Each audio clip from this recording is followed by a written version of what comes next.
Later, Bonds, Tommy Dreamer, and you're listening to StrikeZone in Rhode Island, taking you to the extreme. Since you first started the FanFest, I believe in 2010, and it's awesome how you just grew it. I mean, it went from small places, then there was the Crown Plaza last year in Warwick, and now you got the Rhode Island Convention Center. I mean, growing my own business, I can respect that, how far you come, and love to see the success. And you got some big media names, including the recent one for HJY. So it's awesome, and we can definitely respect that. Oh, without a doubt, I appreciate that. I mean, yeah, we're certainly it's a pleasure to have 94 HJY on hand, and Tarbox Toyota we just recently signed. Nice. Of course, FYE. So certainly some big things going down, and we'll be doing ESPN Radio and HJY, Hot 106, all kinds of things going on. So. And a pleasure to be on your show as well. Oh, no, we appreciate it. Do you want to tell us, Joe, who is going to be inducted to the New England Hall of Fame? Absolutely. We got Heavenly Johnny Angel going in, just retired recently. We have the legendary James E. Cornette as one of the headliners this year. Former WWE referee Jimmy Corderas had over a 20-year career there. He will be inducted as well. Legendary midget wrestler Short Sleeve Sampson will be inducted. That's right. Of course, ROH ring announcer Bobby Cruz. Mm-hmm. We have former NWA Tag Team Champion Eric Sprasia from the Tony Rumble days, and a whole host of others. We have Redemption from the New England scene, Yankee Pro Wrestling back in the day. He will be inducted as well. Now, Short Sleeve Sampson, wasn't Mean he? Gene Okerlund, the legendary Mean Gene. Oh, we'll get to Mean Gene in a second. Short Sleeve Sampson, wasn't he? When they had the Little People TLC match, wasn't he part of the announce? Wasn't he like Lawler or JBL or one of them? He was. Yes, he was one of the commentators, and he's appeared over the years on WWE programming. Yeah. He's been Mini Kurt Angle and Mini Undertaker, and he was part of the DX Court. So he's the Little certainly People's done Court. a lot over the years with them. Gotta love the Little People's Court. Now, Mean Gene Okerlund, to channel my inner Ric Flair. Mean Gene! What an honor for him to be going into the New England Hall of Fame, and certainly a true Hall of Famer in every sense of the word. Oh, without a doubt. I mean, he's just done so much. He's paved the way for so many announcers and people in the business. And, back in the 80s, I mean, what's an interview without Mean Gene Okerlund? Yes. Just became the man as far as interviews go, and very infamous with the WCW hotline, of course. Oh, yes. Always plugging that. And just spoke to Gene a few days ago. He's pumped up, ready to go. He rarely gets out to New England, so this is his first appearance in quite some time, many years, and looking forward to meeting the fans. And he said it's an honor because he got to induct Howard Finkel into the WWE Hall of Fame. Yes. And now the favor returns as Howard Finkel is now inducting Gene into the New England Now, isn't Hall the of Fame. Fink already in the New England Hall of Fame? I'm sorry? Is the Fink already in the New England Hall of Fame? He's not a member of the Hall of Fame, but he is a recurring host each and every year. He is the the man behind the mic. So That's the perfect host right there. Without a doubt, following it doesn't get any contest better. is scheduled for one fall. And can we make sure Mean Gene brings his famous burgers over there from Florida, the Mean Gene Burgers? You know what? That's not a bad idea. Maybe we could plan a little lunch beforehand. Yeah. Guys are making me hungry. A little JF's barbecue sauce on there, Oh, yeah. That's it. Give it a little extra kick. Now, Joe, I know we obviously know you're a huge wrestling fan. How did you come up with the idea of the FanFest 5 years ago? What made you say, hey, I want to, create the New England Pro Wrestling Hall of Fame or the FanFest? Was it just your idea? Was it somebody else's joint idea? How did that come all about? Yeah, it was certainly my idea. I mean, a wrestling fan since a little kid, age 5, and finally got into the wrestling business as a ring announcer for over 10 years, promoter as well, and started the New England Pro Wrestling Hall of Fame, wanting to give back to those who maybe wouldn't go recognized otherwise. When was the Hall of Fame talents. founded, Joe? And what's that? When did you found the Hall of Fame? Founded the Hall of Fame in 2008. Okay. Yeah, January of 2008. It started off very small at a local indie show, actually. I inducted the first class in the center of the ring in replace of intermission, and decided in 2009 to turn it into its own event. and get away from the live wrestling show, and rented a hall in East Providence, Rhode Island, and honored those who, like I said, have paved the way for a bunch of people in the New England scene. And 2010 came back to the same location, decided to spice it up a little bit and not only do the New England ceremony, but as well as a mini fan fest in the morning. We started off small. 2011, we came back with a much larger fan fest, same location, but a much larger lineup. Took 2012 off, and then we went to the Seaport Inn and Marina Hotel in Fairhaven, 2013, with a huge fan fest, over 20 WWE Hall of Famers, and of course the ceremony in the evening once again. And like you mentioned earlier, Crown Plaza Hotel last year, Yes. With another great fan fest and Hall of Fame ceremony, and bigger and better this year. And I remember we had you call in, Joe, last year to promote that, and now this year, the Rhode Island Convention Center, such a tremendous showcase. Of course, they've had Ring of Honor events, and even at the recent Comic-Cons, they've had a lot of wrestlers there. As Sure. Jay kind of perusing through some of the guests here. What guest are you excited about this year, Joe? The guy who certainly seems to be creating the most buzz is Bill Goldberg. Yes. Bill Goldberg's a guy that just doesn't come around the Providence area, so that's going to be something special right there. Honestly, I would say for me personally, I would have to go with good old JR, Jim Ross. Oh, wow. I would love to meet him. Yeah, I mean, Jim Ross is a WWE Hall of Famer, another guy who's paved the way for many, been in the business a long time, and, he's just a legendary figure, and, again, another person who's just never in this area signing autographs. So it's going to be Oh something no! special. I mean, he stays more southern. The fact that Jim Ross is going to be at this event, I'm very excited. I hope to get a chance to meet him. Of course, the StrikeZone will be there live as well. Having a table, and it's our first time having a table at the event. We're very excited for this. A guy like Jim Ross, I mean, for someone who does this, goes on the air, talks about sports and wrestling, really is such an inspiration to me, and I think we take for granted almost. He really was the voice of so many people's adolescence, so many people's childhood. Random statement here. I was listening to Jericho's podcast where he had Kevin Steen on recently, and Steen talked about, growing up in Canada, he was French speaking. He did not speak English. Jim Ross, essentially, his commentary taught Kevin Owens how to speak English. It's little things like that. It's like, wow, like you take for granted. But Jim Ross is just so passionate, you know, about the product, so you could feel it. It Anybody was- can learn English. It was with funny Ross. though, because Owens would go to school and he would talk in the JR sound bites like slobber knocker and stuff, and people have to tell him, Sure. no, that's just how Jim Ross talks. It's not part of normal. I think as far as sound bites go, I mean, it really comes down to Gorilla Monsoon and Jim Ross over the years. Absolutely. I mean, you want to talk about the greatest interviewer of all time, and Mean Gene Okerlund, and someone who I think to this day we're still trying to replace really the role he had as an interviewer. I love Renee Young. I think she does a tremendous job now. I think she's one of the better ones they've had in a long time. But Sure. it's such a hard role to replace what Mean Gene brought to the table, and even what Jim Ross has brought to the table in the color commentary. The play-by-play rather. No disrespect to Michael Cole or anybody, Kevin Kelly, anyone who does the job. Sure. I mean, just so. There's definitely a different era of interviewers these days, that's for sure. So. Absolutely, and just hopefully to get a chance to pick Jim Ross's brain. Now, you mentioned Bill Goldberg. We certainly hope to get a chance to ask him this, but we're going to ask you this first. The rumors are buzzing. The dirt sheets are talking, Joe. Ooh, yeah, dig it. That Bill Goldberg may be interested in coming out of retirement, possibly even on the independent level, because his kid wants to see him wrestle. Can you shed any light on this rumor?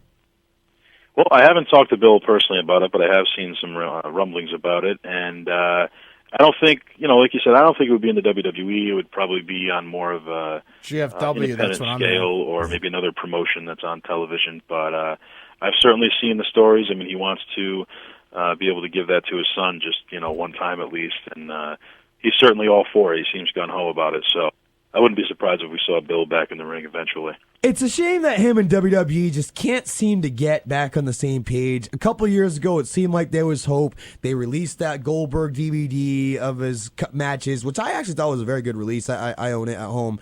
Sure. And it looked like maybe a Hall of Fame induction or something was going to happen, especially when it was in Atlanta. But they seem to have backed off, and in recent interviews, Goldberg has really not been in favor of the idea of returning to WWE. We all know his infamous one-year run back in 03-04, which was mired in controversy with of course, he's got a little sour patch with Triple H, so that's the only way he's going to get in WWE. I almost feel like Hunter's a New England guy, and he's done so much. I mean, you look at what he's doing for wrestling now in NXT, and giving guys, even guys from New England, guys who have wrestled the Indies. I mean, I remember Joe seeing Kevin Steen in New Bedford, and Jay met him running into the bathroom. I mean, these guys, and now he's beating John Cena on pay-per-view. I mean, it's great to see these guys come up, and I really think, I know I'm kind of all over the place right now, New England. And this is why I love the fact that you do this event. New England is such a showcase, a hotbed for wrestling, and has really given Absolutely. guys, so many guys that you see now that you wouldn't even know. A guy like Kofi Kingston, a guy like Damian Sandow, their opportunities to grow. A guy like Fandango, and now you see a guy who's a guest. I was a guest last year as well. Has been a guest in the Strike Zone, the Juice JT Dunn. Guys who are rising up, and I think in 10, 20 years will find themselves in New England Hall of Fame for their contributions they have made. Oh, without a doubt. I mean, there's so many fresh faces now that have really come a long way. Like you said, just started in the grassroots, and now they're on television. Sasha Banks being another one. Oh yeah, and I mean, without a doubt, full circle, New England Hall of Fame would be, honored to give back to any of them who have really just done so much for New England. And I think the fact, Joe, that this event has grown so much just in a few years speaks to the passion that New England wrestling fans have. I mean, this has always been a hotbed going back for when WWF would go to the Boston Garden. We'd get Macho Man, or we'd get Hogan or Andre the Giant, or even in Rhode Island. Really, it's such a hotbed of passionate wrestling fans. It's always been WWF, WWE territory, going back to Vincent J. McMahon. And it's just so great that you have spearheaded this event. And every year it gets bigger and bigger. And we at the Strike Zone are so honored and proud to just have a table there and be a small sliver of the event. Now, Joe, tickets are $20, correct? Yeah, if you're looking for general admission, just want to browse around, $20 to get in the door, and general admission opens up at 10 a.m. If you're a VIP ticket holder, there are 4 levels of super ticket, starting at $300 for the bronze. There's a silver for $400, gold for $500, and a platinum $900. You can visit our website at NewEnglandFanFest.com. Kind of breaks down each super ticket, tells you exactly what it comes with, and but general admission, like I said, $20 to get in the door. You could purchase your tickets at the door the day of the event. Just browse around and kind of meet who you want and go individual that way. Tickets also available on our website as well as Ticketmaster.com. So there's a few different outlets as far as purchasing in advance. But all tickets will be available the day of as well. That's right. And now, is the Hall of Fame separate? Would you get tickets separately for the Hall of Fame event, which I believe is at nighttime? Yep, the Hall of Fame is going to be Saturday night from 5 p.m. until 8 p.m. Everything will be taking place inside the Rhode Island Convention Center, so Okay. As far as convenience goes, that's a plus right there. Tickets will be available at the door for the Hall of Fame. Ceremony is $20 for that as well. That's not bad. Those are also available on our website right now. Basically everything kicks off the night before on Friday, June 26th at the Rhode Island Convention Center. We're going to kick it off from 6 to 8 p.m. with the special VIP dinner. Tickets are $100. That includes beverages and food, and you get to sit at basically a table with the stars, up close and personal, eat with the guys, and there'll be at least 15 stars at a part of the dinner. And then as the dinner winds down at 8 p.m., there'll be the Corny in New England, the Jim Cornette one-man show, and that'll be from 8:30 until probably about 10:30. He puts on one hell of a show, so this is going to be something special for New England. And as far as actual autograph sessions goes, this will be Jim's only 2015 appearance in all of New England. Well, yeah, again, another guy like Jim Ross, who's obviously more Southern, and Cornette's an interesting case. He doesn't fly.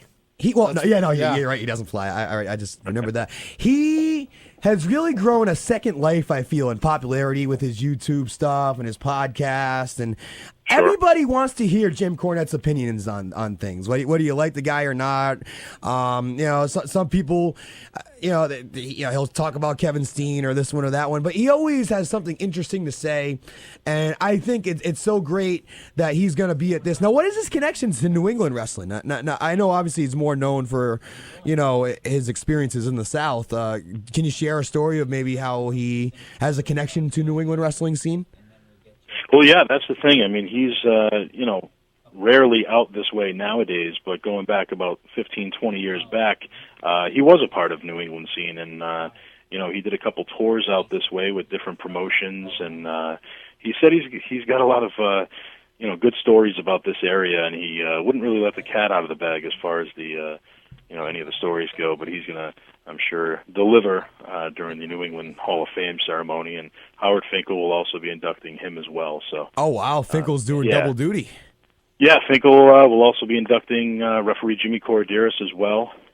And, any stories on Jimmy Corderas, the guy who's on TV for so long? I know is a New Englander. Any thoughts and stories on someone who really underrated referee? I thought he always did a phenomenal job. Oh man, one of the top for without a doubt. I mean, you have Jack Doan, Mike Chioda, Jimmy Corderas, really that crew there, along with Earl Hebner, of course, were just the cream of the crop. And over 20 years with the WWE, he's done ring crew, he's been referee, he's main evented, WrestleManias. I mean, he's really done a lot in the business. And coming out of Canada, he's going to be bringing his wife. It's going to be a special night, inducted into the Hall of Fame, and it's just going to be something special. He's really looking forward to it. So we had him last year as a super ticket guest, and he's just a pleasure to have on hand. Well, Joe, we are so looking forward to the opportunity to be at the New England FanFest Live. We've been looking forward to this for over 6 months now, and we're so honored to have you. You want to do a final plug real quick for everything, for Hall of Fame, FanFest, everything, real quick? Absolutely, yeah. We got the VIP dinner and the one-man show on Friday night, and then, of course, kicking it off with the FanFest on Saturday. We're looking at 9 to 4 for hours there, and then, of course, ending with the Hall of Fame ceremony from 5 to 8 p.m. And basically who's who: Bill Goldberg, Alberto Del Rio, Ricardo Rodriguez, the legendary Eric Bischoff, of course, nice. Scott James E. Cornette, Jim Ross, just really a who's who, Kelly Kelly, the lovely Lita, and a whole host of others. So, Scott Hall, I noticed. NewEnglandFanFest.com, of course, you can get your tickets in advance. Exactly. Scott Hall, the bad guy himself, will be in the house, and it's just going to be a special day. Tons of divas: Jasmine St. Clair and Maria Kanellis, Ryan Shamrock, Jackie Gata Haas. How about the pair of John Morris and Melina? I mean, you never see them out this way. Oh, wow. Are they even still together? I had heard they that's getting personalized. I had heard they had separated a while ago. I know they're still friendly. They're certainly friends, so I'm not too sure. Obviously, professionally, they'll always be linked together with the M&M and all the connections they had on WWE television. Larry Zbyszko also in attendance. We're scrolling through. Living legend Larry Zbyszko, Howard Finkel, Mr. USA Tony Atlas, some obscure guys, Glacier from WCW. Nice. And, of course, the Pug, Alex Porto from the WWF. Yeah. And we've got Diana Hart-Smith and Harry Smith, Tatanka, the Native American superstar, and Daphne, the FBI, Nunzio, and Tony Mamaluke. Very nice. So who's who? That's right. Folks, if you love professional wrestling, which we on this show certainly do, you need to come out Saturday, June 27th. Well, first of all, Friday, June 26th, if you want to be part of the dinner with James E. Cornette special afterwards.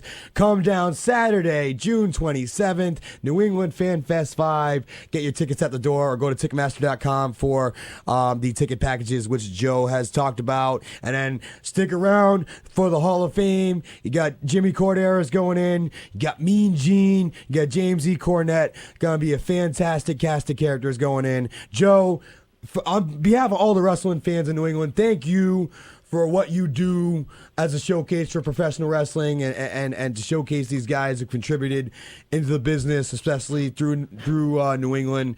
We very much are looking forward to having the table there and mingling with everybody there, and we at the Strike Zone are honored to be part of it. I appreciate that, man. Thank you very much for having me. And I also forgot to mention we're closing out the weekend on that Sunday, the day after FanFest, with Beyond Wrestling presenting the New England FanFest Super Show, and that's going to be at Club Fete in Providence, Rhode Island. Young Bucks on the card, too, I believe, right? Young Bucks versus Kingdom? Young Bucks will be in the house, yeah. Yeah, buddy. All right. I think I'm going to be there for that. I haven't been to a Beyond show in a while. I think I'm going to be there for that. Joe, thank you so much. What a phenomenal weekend of wrestling. Thank you, Joe. Thank you, guys. Coming up. Joseph Bruen, folks. He is the man behind New England FanFest, the man behind the New England Hall of Fame. Been such a tremendous success over the years. And it's just scratching the surface, guys. It's climbing from little halls, the little indie shows, to Crown Plaza Hotel, Awesome to now see this. Rhode Yeah. Island Convention Center. And we're honored and proud to be part of it. This has been a project we've been very much looking forward to here on the Strike Zone, really for the better part of 6 months, game planning for it, talking about